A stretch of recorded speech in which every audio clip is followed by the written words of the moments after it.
Hey guys, just got done with one of our upper body workouts, and during that workout, exercise number 3 that we did today was our rowing movement.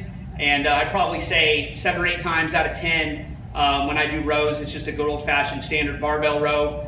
But every once in a while I like to change it up a little bit, and I'll either do something like a seated machine row, a one-arm dumbbell row, or on occasion I'll do these good old-fashioned T-bar rows. Okay, and you can set these up a multitude of ways. They make a machine for this, a T-bar row machine that you can use, or if you don't have access to the machine, if you're just training in your garage gym or your basement gym, then you can set these up, and all that you really need is a barbell. The only thing that you might need specialty-wise equipment is just a V-bar handle. So if you don't have a lat pull machine in your gym that has a V-bar attachment, you can pick one of these up. Usually you can pick them up like at a sporting goods store fairly cheap, and of course you can order them online.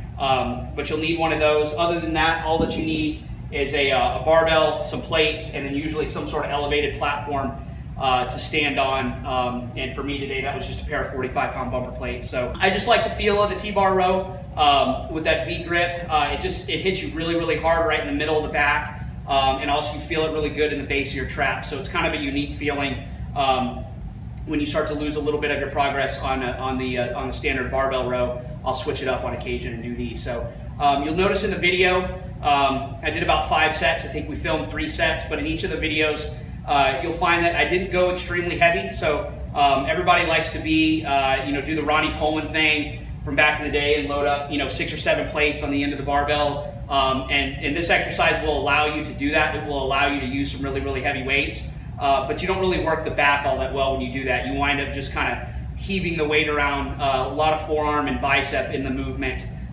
It's good for the ego, but not really good for the back. So lighten it up a little bit. Use a good controlled technique, good controlled tempo.